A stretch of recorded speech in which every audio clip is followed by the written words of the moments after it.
Hi, everybody, and welcome to the Friday edition of Moohead Radio. I'm your host, A Big and Furry Bovine. Joining me, Brian and Tony the Calf. Tony's got some bad news for us. Shoot, Tony. I've got COVID-19. Hooray me.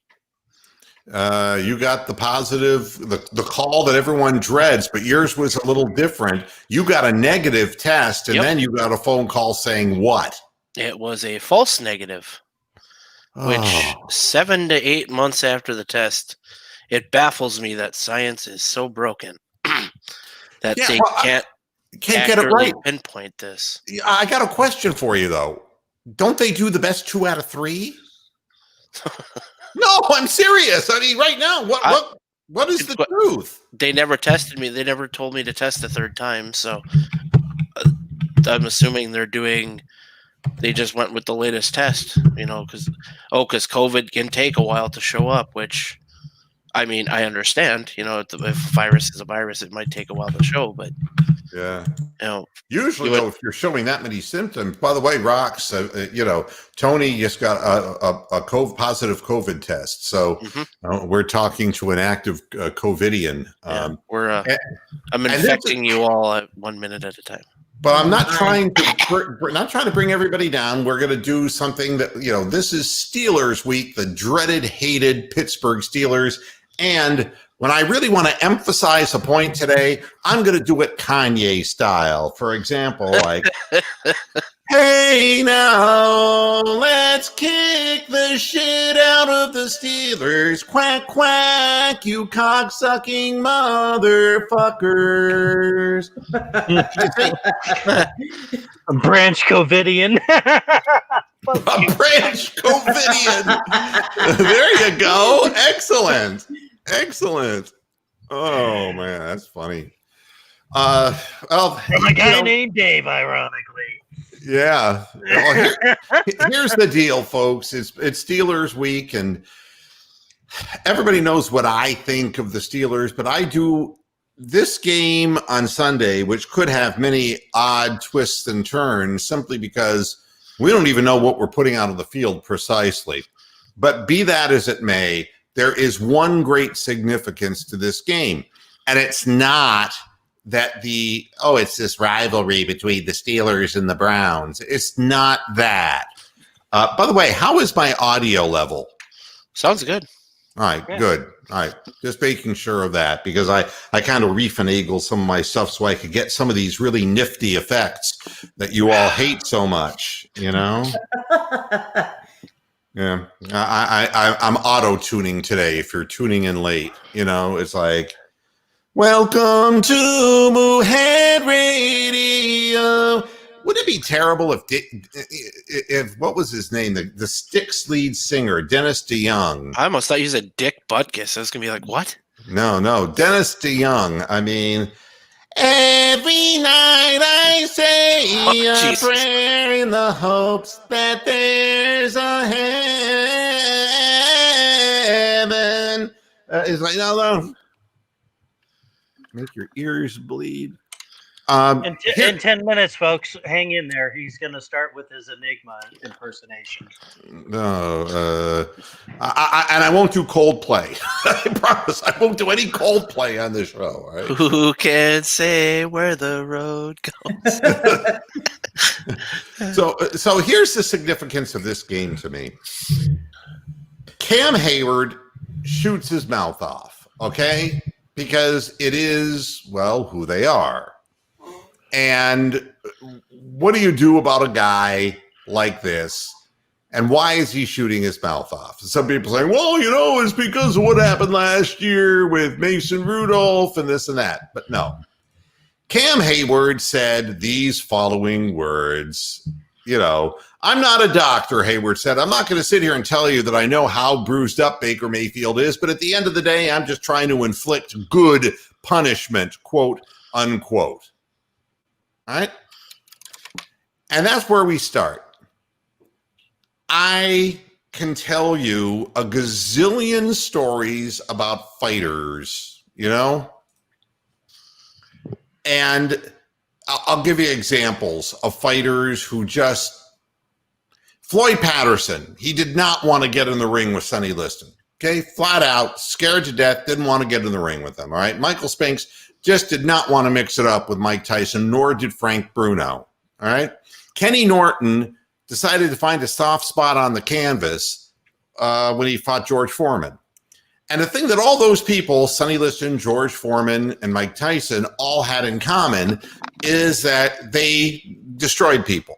That was what they did for a living. And they were all kind of brutally strong and didn't leave anything to the imagination kind of fighters. And all of them had their methodology, all right? Tyson would come into the ring without socks on, and he was dripping sweat because he'd been working out, in the back room, in the trainer's room. And, Sonny Liston had what they called the baleful stare, which could make any man just weep just looking at, and George Foreman just glared. He gave him that Houston, Texas look, man. It's like, and people would just, they wouldn't fight. And one thing that all bullies have in common is why make a fight any harder than it needs to be if you can talk your opponent out of the fight before you ever get in the ring?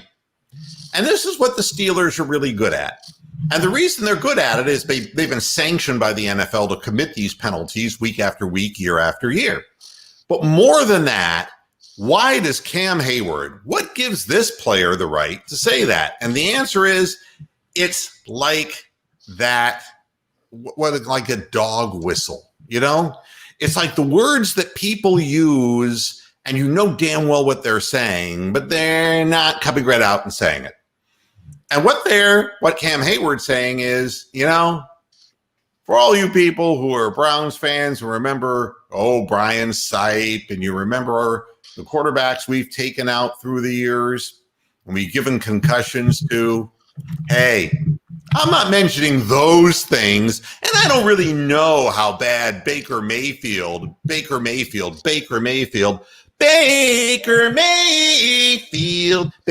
I'm not singling out Baker Mayfield, mind you, but I don't know how bad his ribs are hurt, but I'm out here to inflict good punishment.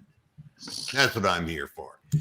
And what I'm doing is I'm trying to draw back on the years that we've crippled our opponents. And that's my baleful stare. I'm going to look at you like the bully that I am, and I'm going to remind you, we're the Steelers and we hurt people. Ooh-ah. So the significance of this particular game to me is not about winning and losing. And let me explain, because I'm not going to make excuses. But here are the facts. He's right. Baker Mayfield has bruised ribs. He only practiced one day this week. All right? Full practice. That was one day. Our punter is listed as questionable with a groin problem. Our two most explosive players, Nick Chubb definitely won't be out on the field, and Odell Beckham Jr. might damn well wind up with COVID like Tony the Calf here, and he won't be able to play because the NFL put a rule in that says he's got to have two negative tests within a 24-hour span in order to get into the game. No, just to be into the building. Into the building, correct. So at that point, but what they're saying is if he would get cleared to play if he had a second negative, assuming that whatever illness that he does have would allow him to play. So we could be without our two most explosive players and with a wounded quarterback, not to mention the fact that we don't have a secondary and our safeties. Joseph is out for the game. I have the list that grows weekly, and some are repeat names. Here's your Cleveland Browns participation injury report for week 6. We got a questionable with Odell, of course. With Gillen, we've got questionable. Ronnie Harrison, the concussion, he's gone. Our next safety, Carl Joseph, hamstring, he gone. Jarvis Landry did participate in full practice, But it's not just his ribs, folks. It's the hip again, and he's questionable. Baker Mayfield, questionable. Ogunjobi, he did practice this week, questionable. Jacob Phillips, backup linebacker, out. Wyatt Teller, out. Olivier Vernon, always questionable. All right? Now, if you're taking a look at this, and then you look at the Pittsburgh Squealers and say, okay, what is their injury report list? Wide receiver Deontay Johnson is out, and David DeCastro out with an ab injury. That's it. That's it. So going into this, Cam Hayward doesn't need to shoot his big blabbermouth off. He's got the better team on the field. I'm willing to admit it right now. They've got all their pieces, and we're like an 88 key piano with only 70 keys. Can't play much of a tune with that now, can you? So right off the bat, we're at a disadvantage in this game. This is not about winning or losing.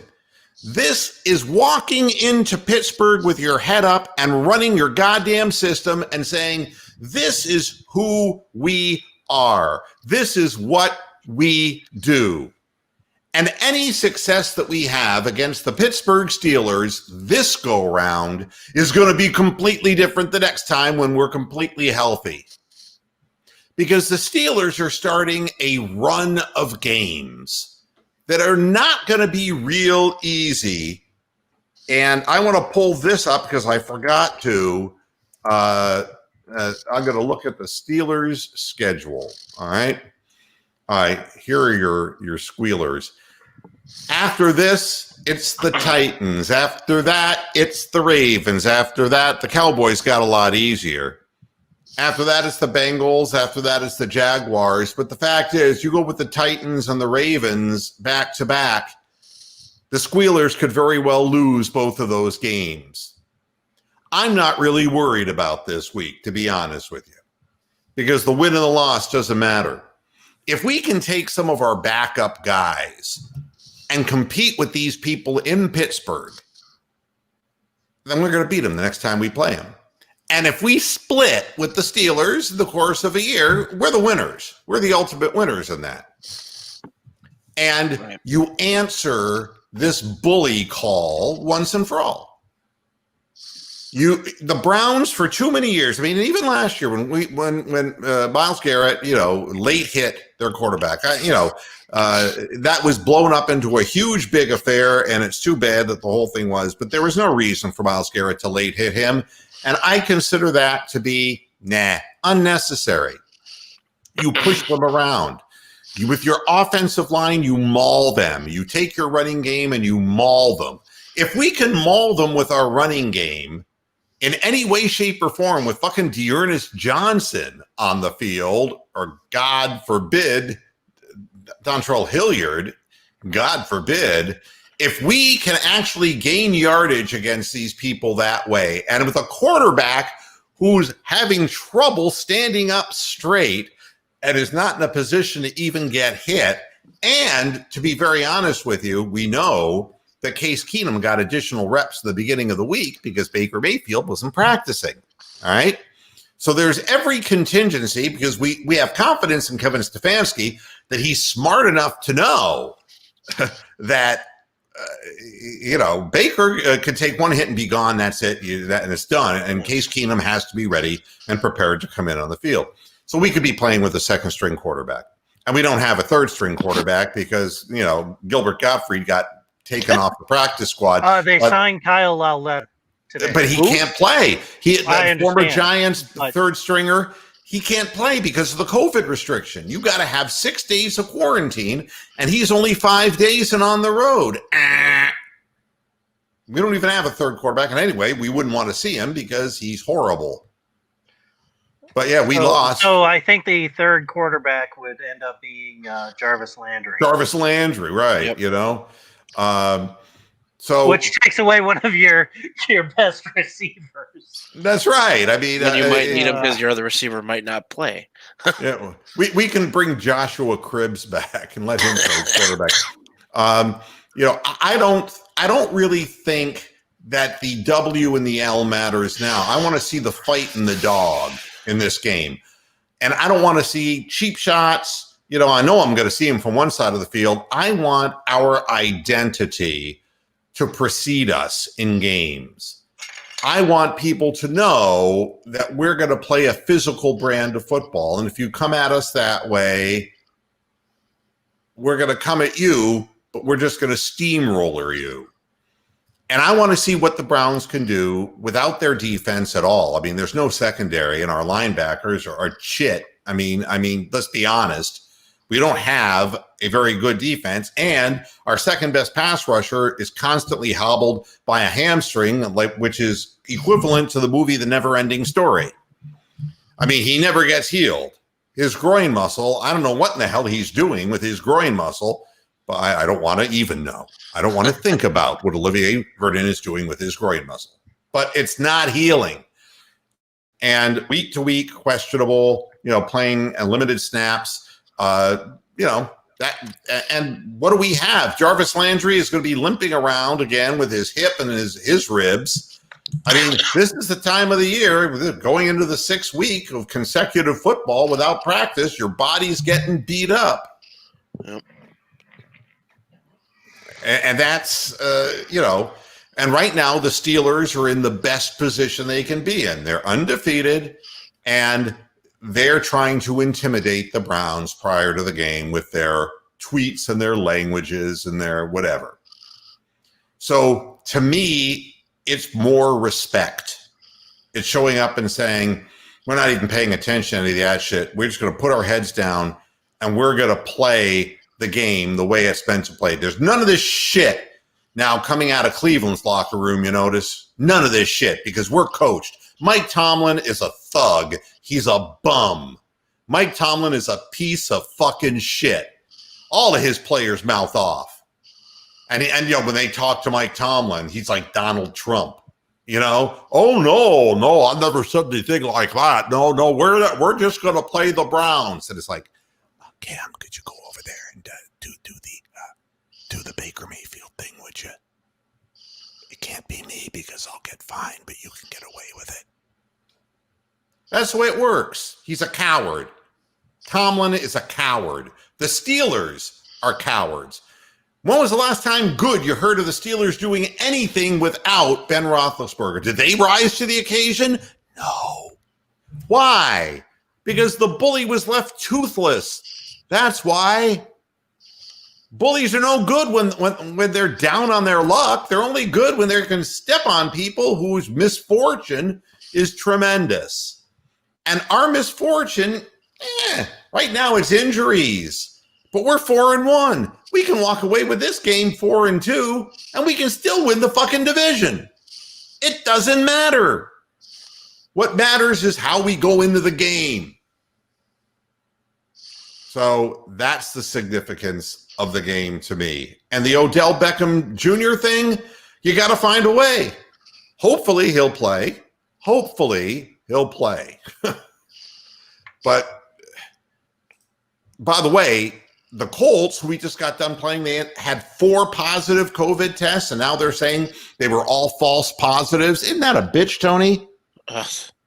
Maybe yours is too, and you'll never know.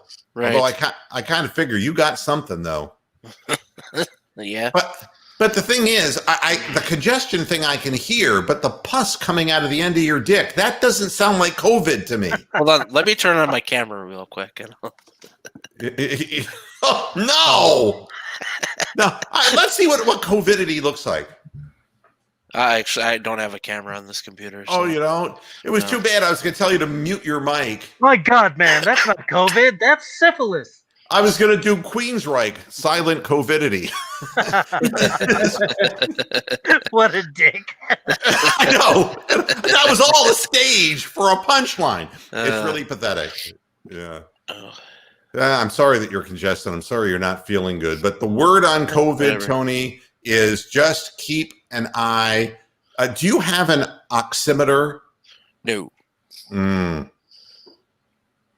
you have anybody who could pick one up for you? Probably my mother if she needed be. I would have an oximeter. That's the thing you clip on your finger. Yeah. Yep. and that will tell you your level of oxygenization in your body. Okay. And that is the thing you got to worry about, Tony, is your lungs. You know, us heavy set guys, God only knows. I'm in the same boat as you, you know, and if it goes below 94, you got to tell somebody, okay? You don't want to be guessing at that if you're having trouble breathing. And I'm being serious now because you've been with me on the show a long time. I consider you a friend. Yep.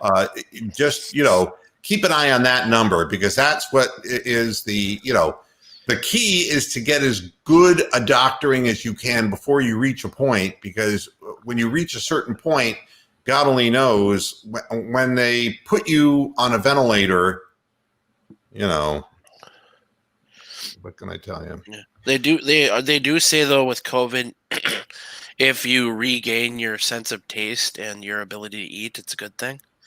And I have done that since last night, so I think I'm starting to turn the corner on this little battle here. I sure as hell hope. How long have you had symptoms for, by the way? It started Monday night through today. So it's been about 4 or 5 days. All right, good. Well, if you're feeling up and at 'em enough to be on the program today, that's a good sign because a lot of people get hit so hard they can't. I ain't leaving the fucking house, but I'm able to. No. But I'm saying, but a lot of people can't get out of fucking bed. Ain't that the truth? You know. And here comes Bronk. Hey, Bronk, how you doing?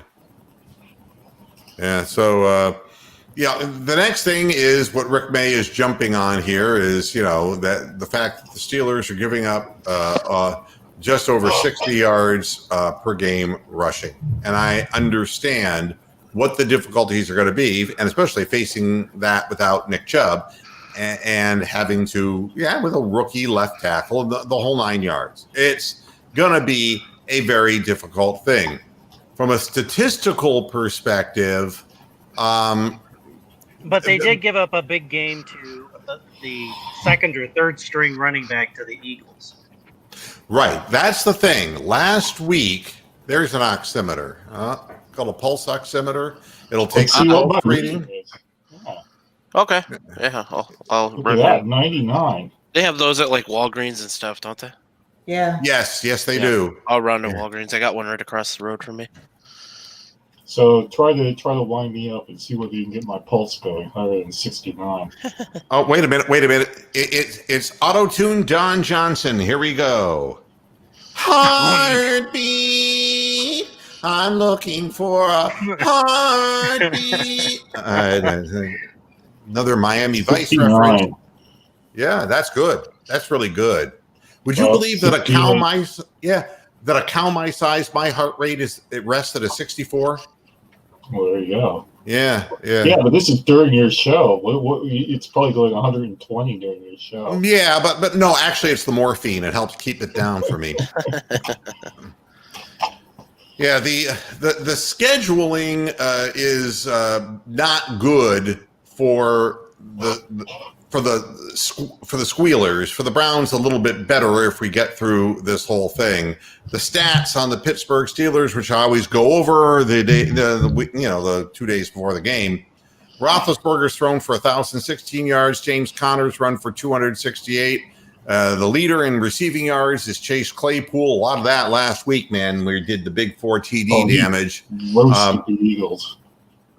And Mike Hilton, their cornerback, is their leading tackler.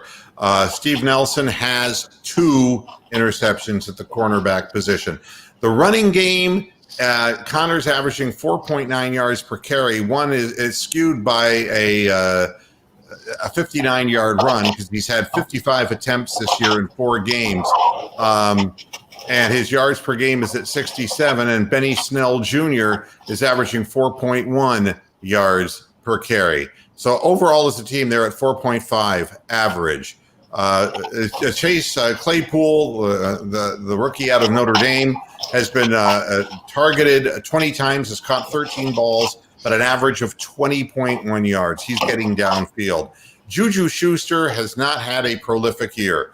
He's caught 21 out of 24 targets for only 188 yards, which is 9-yard average. The Steelers are going to be looking to go downfield more. I've watched all of the Steelers games. Ben is getting rid of the ball quickly. I think Ben is in just as bad a physical shape right now as Baker Mayfield, and he's getting rid of the ball quick out of the pocket. And if the Browns can get a good, clean shot on him, I'm not sure that he's going to be unfazed by that. Eric Ebron, who's made some mistakes for the Steelers, 14 out of 20 targets, an 11.1 average per catch. Deontay Johnson was averaging about 9.8 yards a catch with 15 receptions. He's not playing. James Washington, we know him, 9 yards a reception. So they have a pretty good list of wide receivers. And that is really the strength of their team. If you look at how many times Roethlisberger has thrown the ball, 143 times in 4 games, that's about 35 times a game. And that might be a little more than they want a 38-year-old Ben to be throwing the ball. But the running game has been kind of sporadic for the Steelers this year. It hasn't been like previous years. He's averaging 254 yards per game through the air and almost 70% completion. There in the background. Yeah, and Brian laughing at. I don't know, 110 rating. Roxanne, I was laughing at something she wrote. Oh, She wrote something funny? Yes. Well, I thought it was funny. No, it's because I'm eating cow shortbread. Oh, it's Walker's. So I'm eating cow. They're cow shaped. So she was asking, are they like animal crackers? No, they're better. Have you ever had shortbread from Scotland? Jesus Christ. Don't be waving this shit in front of Rox. Rox is doing the low carb thing right now, okay? And you just really became like the biggest asshole on the internet just now. Okay? Just put those in my mouth right now. Just put them in my mouth. Damn. Okay. There you go.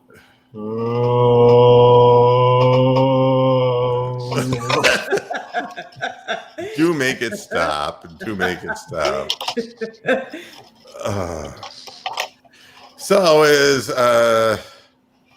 at any rate, that's the statistical stuff is not like, to me, the biggest thing in the world for a game like this. It's Devin Bush has a total of 21 tackles. Where the sacks are, of course, TJ Watt. TJ Watt is really good. Stephen Tuitt, he's a little on the heavy side, so he's around to it, but he'll get there. 3.5 sacks. So that's the 1-2 punch. Cameron Hayward, big mouth at 1.5 sacks. And Terrell Edmonds, the safety, with 1 sack. They've got a DB with 3. Yes, they do. Mike Hilton. And they're not going to have a problem with bringing the people from every conceivable angle. 20 sacks generated by this football team. And 1 sack. And I mean, that is really that's intimidating to, when you're playing, with a quarterback who's got bad ribs. That's not what you really want to hear. Shouldn't you have a biohazard for keeping your prostate in a plastic bag? As far as the return game is concerned, Ray McLeod is doing the return game. He averages 27. Ray. He stutters. A 27.4 yard average. All right. And on punts, he averages 12.5 yards, which makes it much further along. And I wonder if the Steelers are going to do the same thing, which is intentionally just kick high, short kickoffs to Donovan Peoples-Jones and watch him just fall down at the 20-yard line or whatever. He's going to have a big game. Come on. He's not going to, he can't outrun me. Come on. He's not competent to play that position. And then, of course, Sendejo. I don't even want to think about that shit.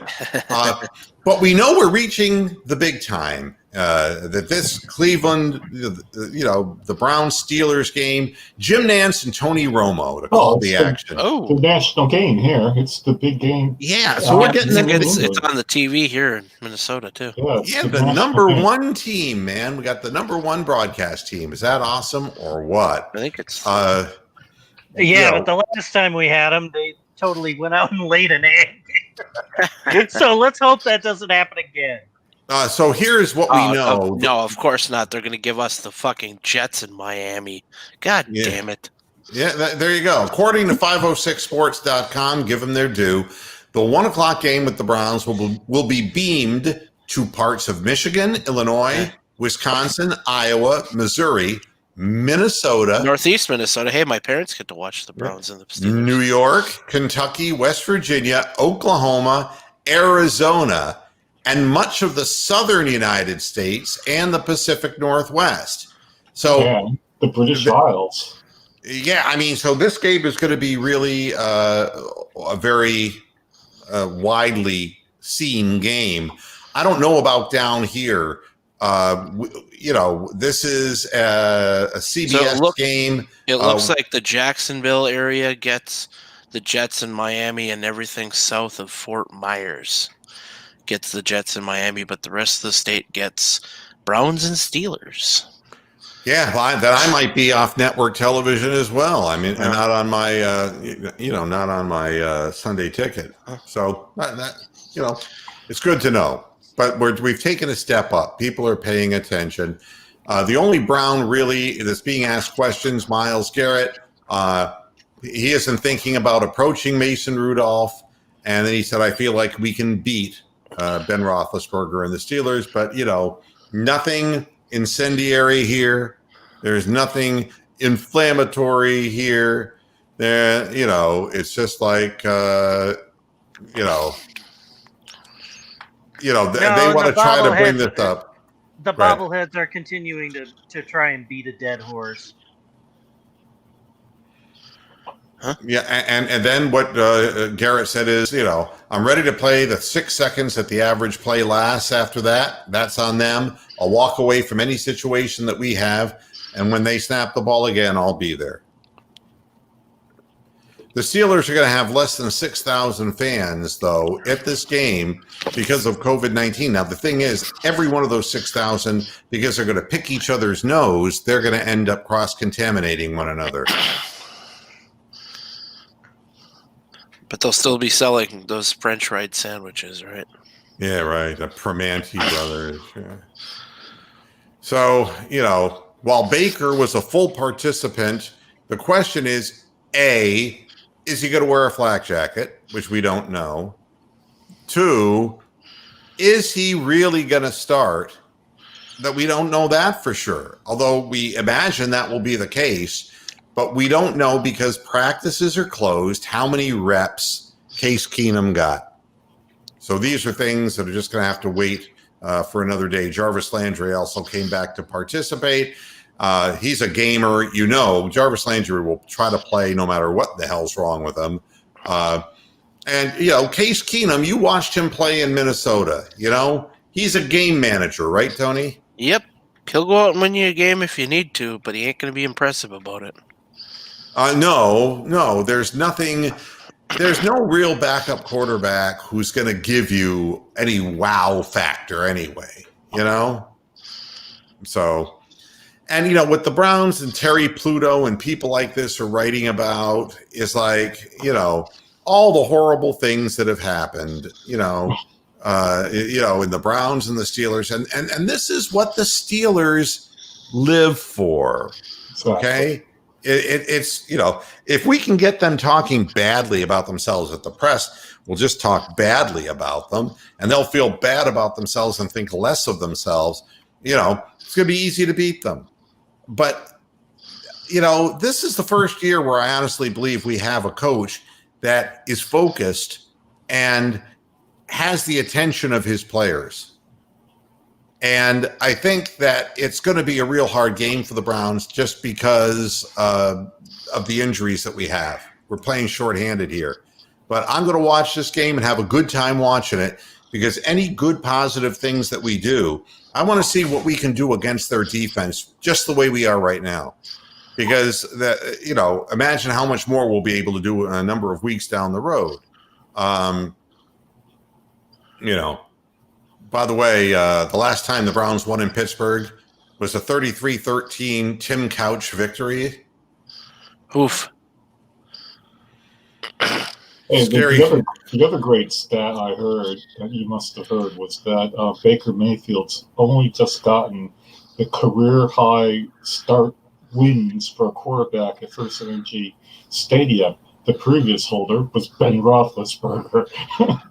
And this is the longest streak of multi-touchdown pass games for Baker Mayfield. It's interesting, and that's only 3 games. Again, consistency doesn't come for young quarterbacks unless 2 things happen. One is that they're fortunate enough to be drafted into an organization that has a built-in great offensive line, like the Ravens were, with Lamar Jackson, and or Ben Roethlisberger was with the Pittsburgh Steelers. Usually, young quarterbacks are built with a system, and I consider this realistically Baker Mayfield's second season in the league. I look at this as like, the first year goes by real quick, and God only knows you're subbing off the bench, and then by the time you're the full-time starter, you have a new coach and a new system, and you have no idea what's going on. It turns out to be a real bow wow, and there goes your season down the shitter. Everybody takes time, and teams have been known to win with scheme and personnel, not necessarily just quarterbacks. It's great to have a quarterback who has a lengthy career. Don't get me wrong. But realistically, the scheme makes the quarterback look a lot better. I mean, Tom Brady doesn't look as good in Tampa Bay as he did in New England.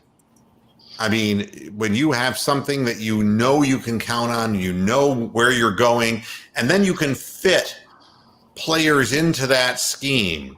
The first thing we did is we made sure we had a bunch of tight ends because, that's something we needed. So we got Hooper, who's really been great. Hooper's just been a model of consistency.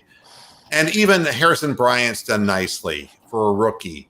We got the running game in place. We got Kareem Hunt. We got Nick Chubb, and so, and then this, obviously Wyatt Teller works in this scheme better than anybody thought. And then we draft the left tackle. So right off the bat, we're drafting for the scheme. And when we come back into the draft next year, there's going to be a lot of positions in the defensive backfield, at linebacker.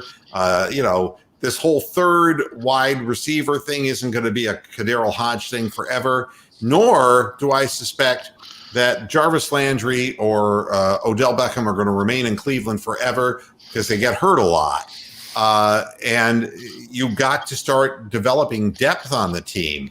But you're going to look for certain types of players based on the system that you're running. And I finally have confidence that we're capable of doing that.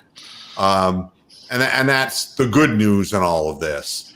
Like I said, the Colts had shut down their entire facility today because of 4 COVID tests that now they say were false positives. So their game is a go, all right, and to host the Cincinnati Bengals. The scary part of all of this is what lurks behind so much of this. Like the University of Cincinnati, they had to postpone their football game because of COVID.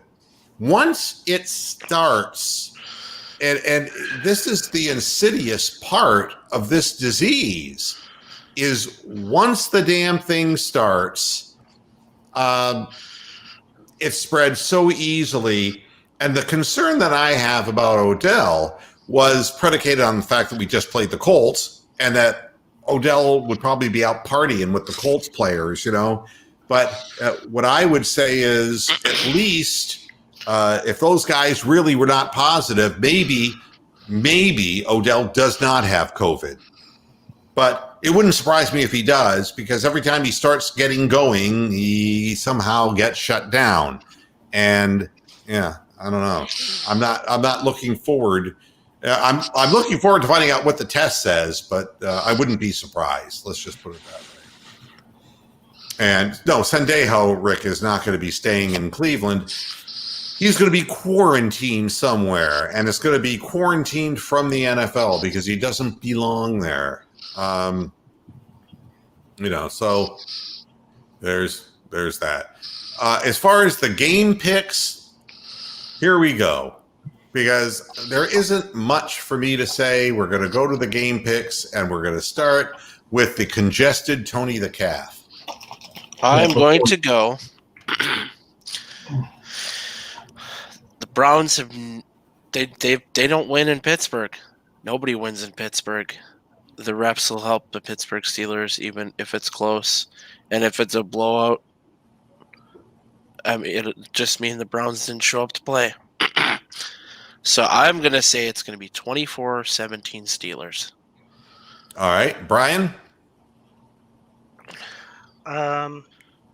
Because of the injury report, I'm going to revise my score. I have I'm going to go with Pittsburgh winning by 6, 27-21. And what was it? 29-27 Browns.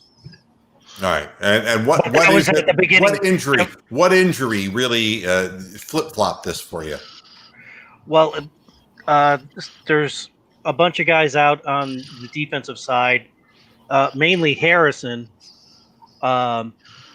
With the concussion protocol, he didn't come back, and they're pressing in red wine, chilled with red wine. Mm-hmm.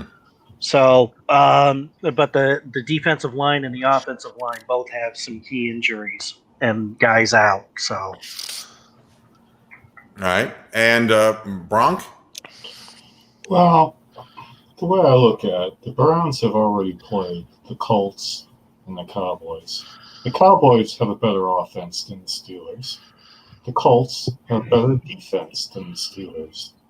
The Browns won both of those games. And yes, I know there are injuries, but I think if Cleveland takes the opening kickoff and scores, and then gets a quick turnover on Ben Roethlisberger, Pittsburgh cannot play from behind. They were running all sorts of misdirection plays. They were running flanker reverses and all sorts of shit. They cannot run up the middle against the Eagles. They won't be able to run up the middle against the Browns.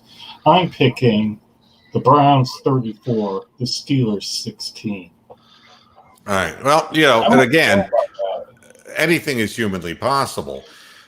I kind of look at this game, and I know I tend to look at glass half empty sometimes, only because of personnel.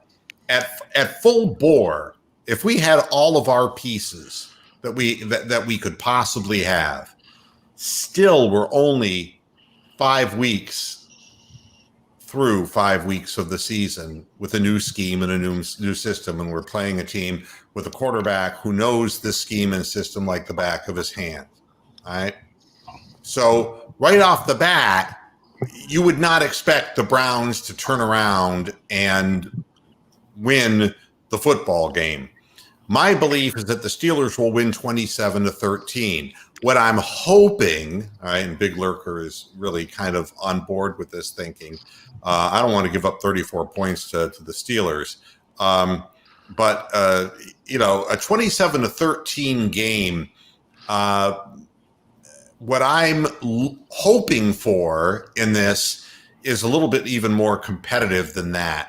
I would like for the Browns to be within a touchdown of them so that, as we build and get stronger, we'll be able to, overcome them, because I don't think the Steelers are the best team.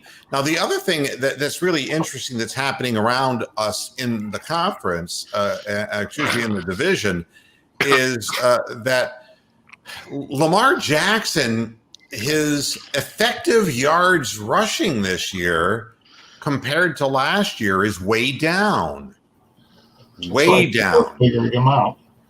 And you wonder if that's a component of it, or if the little knee injury that he recovered from quickly isn't more of an issue than maybe and maybe they're calling plays around that situation to make sure that it doesn't get worse. Whatever the case is. Well, I also think that they're being schemed a lot differently by the defenses. They're forcing Lamar to beat them with his arm. Yeah. And, so there's a lot of things. I mean, what I said weeks ago is if I played the Ravens, I would key on their running backs and just let Lamar Jackson run free, because he's going to get hit once or twice. He's going to fall apart. I mean, if that's the way that the Ravens are going to choose to win, let's see if they can do it for 16 games. That's really the way I look at the whole thing. I mean, he's the fastest guy back there. He's faster than any defensive player, but you're not going to put a meaningful pass rush on a guy with 300-plus pound guys. They're never going to run him down. You might be able to smother him in the pocket conceivably, but once he gets outside, you're never going to catch him. So if he's going to run the fucking ball anyway, you got to make him pay. If that's what the price is for them to win football games consistently, it's not a really good long-term scheme. I think Randall Cunningham would agree with that point of view. I think anybody who's ever played the position, who tried to play that kind of football, would say the same thing. So, we're hoping that, the Ravens are behind the Steelers, and if the Browns somehow would win this football game, that would throw this whole thing up into a tizzy. With them at 4-1, us at 5-1, and then the Ravens likely to go 5-1. What a tizzy that would throw the whole conference in, let alone the division itself. Well, you saw the Steelers and the Eagles, right? Didn't you? I mean, yeah. And the other defensive backs were playing well off their one. I agree. They made Carson Wentz look like Carson Wentz from a few years ago. Yeah. Minka Fitzpatrick's got to be the most overrated fucker on the entire team. Yeah, Minka had a bad game, and I don't know if that's been consistent this year, though. I don't know. Fuck that. I mean, are you guys overrating the Steelers here? Because I'm not fucking. Whenever I say the Browns are going to get pounded, I say they're going to get pounded. Jesus, Brown's getting offensive. No, I'm not overrating what they do, because what they do is defensive to me. Yeah. What level is going to hit 3,000. Let's see how he's doing. Oh, he's up to 75. 75. Now it's coming down. But that was a rant. Fucking Steelers, man. Let's bring up the Black Coward death. God damn it.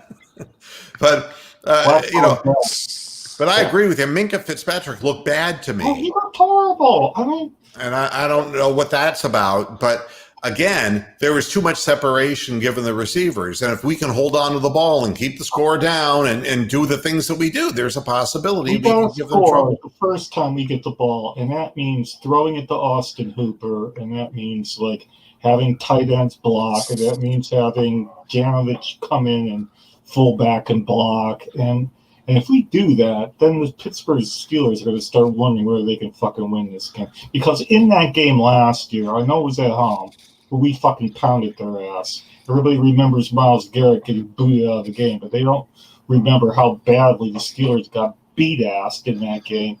And that was fucking with Freddie fucking Kitchens as the coach. So, no, I'm not into this doom and gloom. The Steelers are going to win shit. Well, to me, the important thing with Roethlisberger is let him get rid of the ball quick. You cannot let him take big downfield shots. Oh, absolutely. Because Sendejo is going to get outrun. Well, he's going to probably give up a play. He gives up a play every fucking week, isn't he? Where, he's... And that's it. And that's I don't know how you stop that from happening when any one of those receivers can basically run by him. That's the concern, is that in the past, Roethlisberger, they've ground and pounded us, but then he'll shake loose out of the pocket and throw a 75-yard touchdown throw. And we are, unfortunately, because of our secondary circumstance, are really vulnerable, apparently, to getting run by. He gave up a couple of big plays, no doubt about that. But, Roethlisberger ain't running much better than Alex Smith is right now. So No, I agree. If we can't strip sack him once or twice in this game, I will be amazed. Yeah, I'll be surprised if we don't strip sack him. well, the thing Well, is, the biggest issue is the gigantic fucking hole that's constantly there in the middle of the field. That's where Roethlisberger is making all of his money. yeah, and here's the other problem. We went in playing Phillip Rivers, and what I told everybody is Phillip Rivers does not have a big arm. No. And what do we proceed to do is he throws the ball right down the center of the field to Sendejo's picking his ass again. And even fucking Phillip Rivers was completing bombs. All right. And that's what frightens me, because Roethlisberger still has an arm. All right.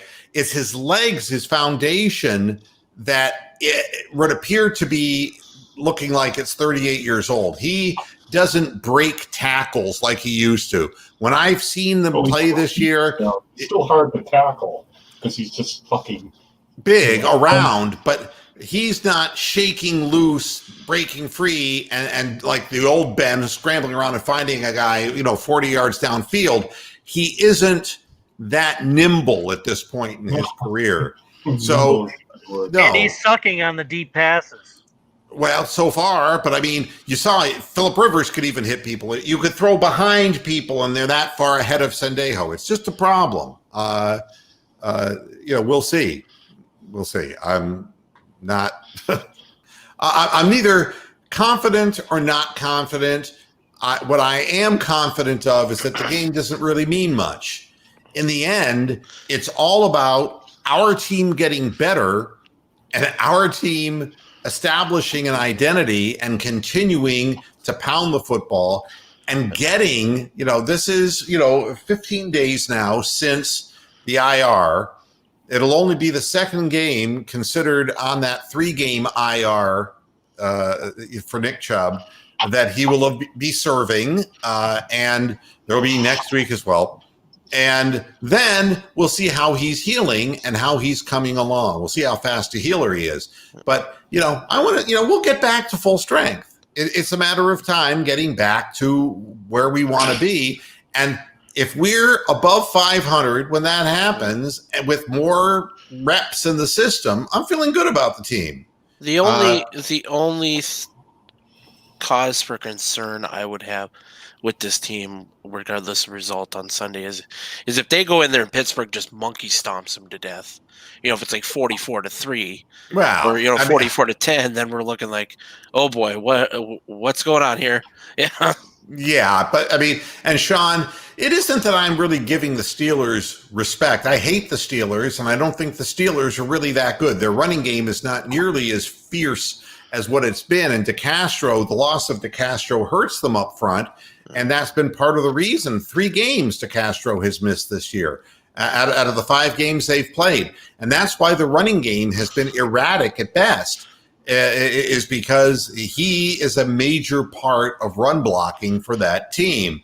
I'm not giving him respect. What I'm telling you is this is not the Browns-Steelers game that you're going to see later in the year, because Ben will grind down with age because he's old, and if he takes hits, his body's going to accumulate a fair enough amount of damage. But what's going to happen is we're going to get stronger with our frontline people. And the next time we see this team, it'll be completely different. Right now, the snapshot is that we're lacking. We're lacking in vital positions. So, the hope is that the next time we see them, we got both of our running backs intact, that our wide receivers are healthy, our quarterback is healthy, and that we have Wyatt Teller back, and that, that's it. Yeah, how is Wyatt Teller? Is he still hurt, Teller? Yeah, and he's going to be out for this game. Well, but there was something that was said by Kevin Stefanski. They asked him about Wyatt Teller, and he said more week to week than day to day. And that tells me he's got a grade 2 calf strain, which means it is likely that as well as the dreaded 4 to 6 week kind of thing. And it's a sensitive part of the body. So this, again, when you say more week to week than day to day, what is the Browns bye week, by the way? Comes up after week the 9. I think it's week 9. Got the Steelers, Bengals, Raiders, and then the bye week. All right. Well, I mean, I think it's safe to And say. then they get healthy against Houston. Yeah, I mean, play the Steelers at home last game of the season. Yeah, I mean, again, what happens? When we get our complement of players back, it's a completely different situation. And what our record will be at that point, I don't know. But I think Wyatt Teller, if you're telling me that we have basically 4 games here, is that what you're saying before our bye week? Yep. 3. Including this week? Counting this week. Steelers, Bengals, Ravens. Okay. You may not see Wyatt Teller play until after the bye. I mean, that is very, very, very possible. That's why I said, they'll get healthy against Houston. Yeah, I mean, I think that when you have strains of muscles, it's a very hard thing to predict. But nobody is going to play Wyatt Teller as valuable as he's been to the running game.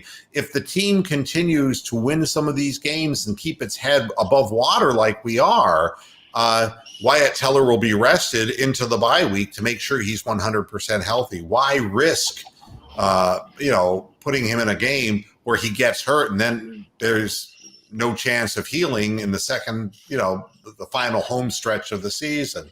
So,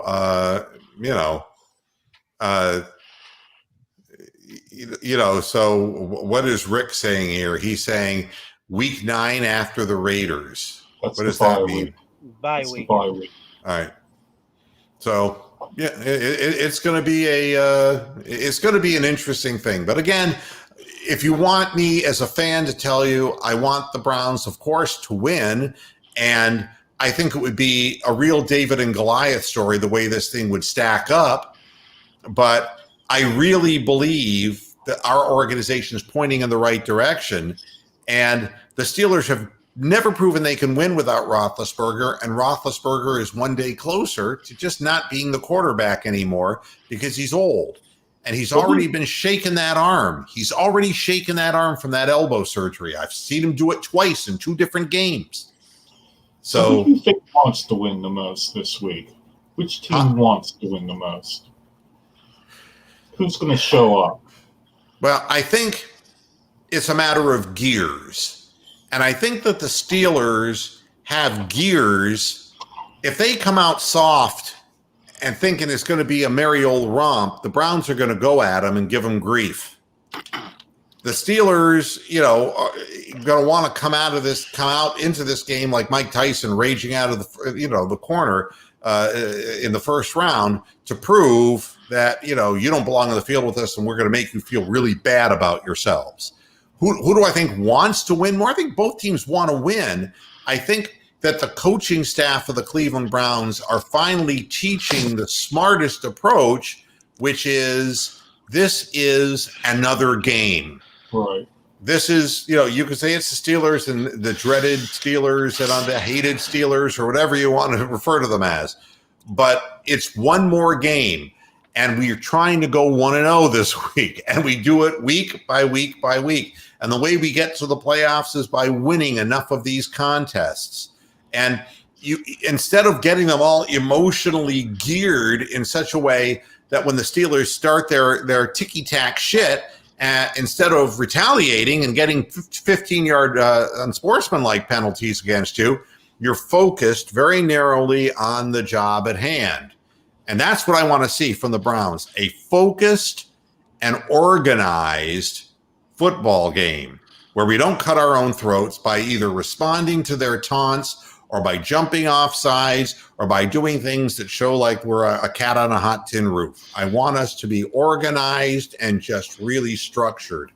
And once we get more good players, that will spell the end of the Steelers' domination over the Cleveland Browns. Because the Steelers, I agree with you, Sean, they're not one for the thumb Steelers. They're not world champion Steelers. They're a formerly great team hanging on. And James Conner ain't Franco Harris. He ain't Jerome Bettis. He ain't Le'Veon Bell. He ain't that. Okay. Even the Rocky Flyer, for God's sakes. For God's sakes, Mark. Yeah. I mean, and, you look at all the great, Hines Ward, great receivers. I mean, JoJo Schuster's a nice receiver, but he's not Hines Ward, Exactly. Not Lynn Swan, come on. Claypool comes pretty close, though. Well, he looked good. He looked good. And I haven't seen the young man play enough to really be able to tell you how good he is. But he's obviously getting downfield, and it's going to be, it's just another person you have to worry about. Before it was Juju Schuster and then a bunch of people who were, so. But if they found a complimentary second wide receiver who has the ability to really get open deep, that's a big thing for Roethlisberger because it gives him one more weapon. So, the problem we have, Jarvis Landry is a great between the hashes wide receiver. He's a great guy going over the middle. But with everything he's been through with that hip of his, he's not outrunning people on fly patterns, okay? He runs a great pattern, has an incredible pair of hands, and he's a great possession receiver for us. And, it's like Keyshawn Johnson. Everyone's Keyshawn Johnson, he's so big. It's all he wasn't a breakaway guy. He was just had such good hands and was a big target. Everything was over the middle of the field. And the same thing, the sidelines pattern, he breaks patterns off. Jarvis Landry is a great professional receiver. OBJ is our break-free guy, and I wish we had a second one. I really do. I wish we had somebody that we could, when we do have three men on the field with wide receivers that can beat somebody deep. Maybe we can figure out some kind of way of isolating Kareem Hunt in a situation in our pass game. Hooper's got to have a big game this week. That's for sure. I mean, we need production from our tight ends, and that's how we're going to win. And then if we get Roethlisberger throwing the ball more than 40 times, which I think we will, he will give us some turnovers. I think there's no doubt about that in my mind. Well, at what point do you start saying the Browns are not lucky getting these turnovers, but are actually becoming a more opportunistic team? And let's be honest, the more you throw against the zone, the more chance that there's going to be a misread and somebody's going to step in front and pick the ball off. And I think that's somebody lurking behind an overthrown pass in the zone. In the past, with the Browns, we gave up so much rushing yardage, it never got to that point. People didn't have to throw the ball down the field to beat the Browns. But right now, we're not giving up the yardage on the ground that we traditionally have in past decades. And, if you're forced to throw the ball more on third and long situations and get into those third down passing, 3rd and 6, 3rd and 7s, there's always a chance a ball sails, a ball gets tipped, or if you just misread where somebody is on the field, the takeaways start happening. And this is the first we've seen it from the Browns in a long, long time. So that's good. All right, Tony, I hope you get better. Message me and let me know how you're doing, okay? Will do. I'll see you on Monday if I'm still alive. You'll be alive. And everybody, thanks for tuning into this edition of Moohead Radio. Back again this weekend, man. Halftime and post-game shows. This is Steelers game. It's going to be an animated halftime and post-game show. I will see you then. Until then, hasta la vista, Pastor Heads. Good night.